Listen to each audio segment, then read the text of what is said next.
નમસ્કાર મિત્રો, સમગ્ર ગુજરાતમાં આજથી ભારે વરસાદ પડવાની આગાહી કરવામાં આવી છે। અત્યારે ગુજરાતની બાજુમાં એક મોટી વરસાદી સિસ્ટમ સક્રિય બની છે, જેના કારણે આજે પૂર્વ ગુજરાતના ભાગોમાં અને સૌરાષ્ટ્ર પંથકોમાં આગામી એક અઠવાડિયા સુધી ભારે વરસાદ પડવાની સંભાવના છે। હવામાન વિભાગે આ વિસ્તારોમાં અત્યારે રેડ એલર્ટ જાહેર કર્યું છે। આજે હવામાન વિભાગે જણાવ્યું છે કે આગામી 15મી ઓગસ્ટ સુધી ભારે વરસાદ પડવાની સંભાવના છે। આ સિસ્ટમ મિત્રો આગળ વધીને ગુજરાત સાથે ટકરાશે, એટલે આજથી સમગ્ર ગુજરાતમાં ચોમાસું જામશે। આજે સૌરાષ્ટ્રની વાત કરીએ તો આજે સુરત, રાજકોટ, અમદાવાદ, ઓખા અને વેરાવળા આસપાસના વિસ્તારોમાં ભારે વરસાદ પડી શકે છે। આગામી 4 થી 5 દિવસ સુધી વરસાદથી સાવધાન થઈ જજો। આજે અંબાલાલ પટેલે પણ જણાવ્યું છે કે આજથી બંગાળની ખાડી ફરી સક્રિય બનશે અને દરિયામાં તોફાન શરૂ થશે, જેના કારણે આગામી 15 ઓગસ્ટ સુધી સાવધાન રહેવું જરૂરી છે। આજે સમગ્ર ગુજરાતમાં ભારે વરસાદ પડી શકે છે। તો મિત્રો, આજે આપણે આ વિડીયોમાં ગુજરાતના કયા વિસ્તારોમાં કેવો વરસાદ પડશે અને આવનારા દિવસોમાં ચોમાસું કેવું રહેશે તે દરેક હવામાન સમાચારોની વાત કરીશું।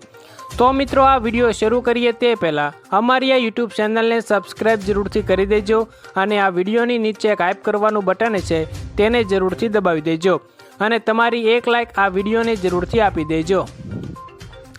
તો મિત્રો, આજે વાત કરીએ તો આ વર્ષે અલ નીનોની અસર જોવા મળી શકે છે, જેના કારણે ગુજરાતમાં છેલ્લા 10 દિવસથી વરસાદે વિરામ લીધો હતો, પરંતુ આજથી ગુજરાતમાં ધીમે ધીમે વરસાદ વરસવાનું શરૂ થાય તેવી શક્યતાઓ છે।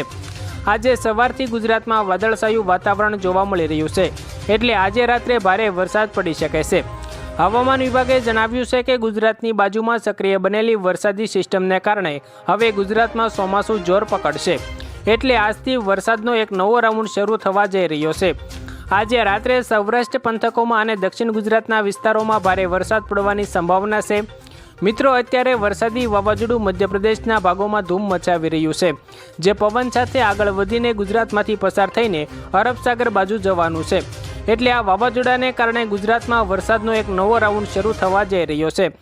મિત્રો, થોડા દિવસોથી ગુજરાતમાં વરસાદે વિરામ લીધો હતો, જેના કારણે ખેડૂતો ભારે પરેશાન થઈ રહ્યા હતા।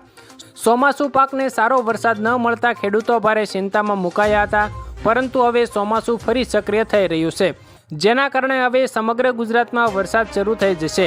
હવામાન વિભાગનું એવું કહેવું છે કે બંગાળની ખાડી ફરી સક્રિય બની છે અને તેના કારણે 15મી ઓગસ્ટ સુધી વરસાદ ભૂકા બોલાવશે।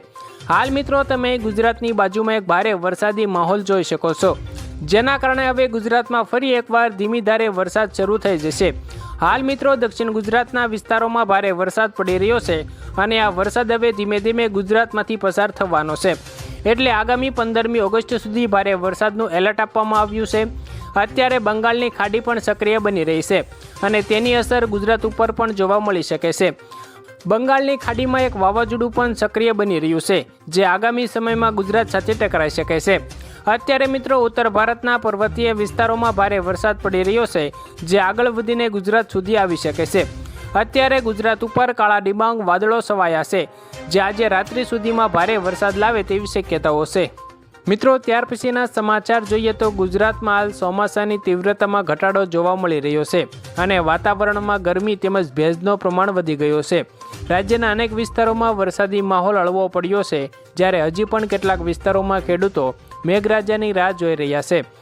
આ સ્થિતિ વચ્ચે હવામાન વિભાગ અને જાણીતા હવામાન નિષ્ણાત અંબાલાલ પટેલ દ્વારા આગામી દિવસોમાં ગુજરાતમાં કેવો વરસાદ રહેશે તે અંગેની એક મહત્વપૂર્ણ આગાહી કરવામાં આવી છે। હવામાન નિષ્ણાત અંબાલાલ પટેલના અનુમાન મુજબ આગામી 17 થી 19 ઓગસ્ટ દરમિયાન મઘા નક્ષત્રમાં સારા વરસાદી ઝાપટા પડવાની સંભાવના છે। આ વરસાદની ખેંચ અનુભવી રહેલા વિસ્તારોના ખેડૂતો માટે રાહતરૂપ સાબિત થઈ શકે છે અને પાકોને જીવનદાન મળી શકે છે।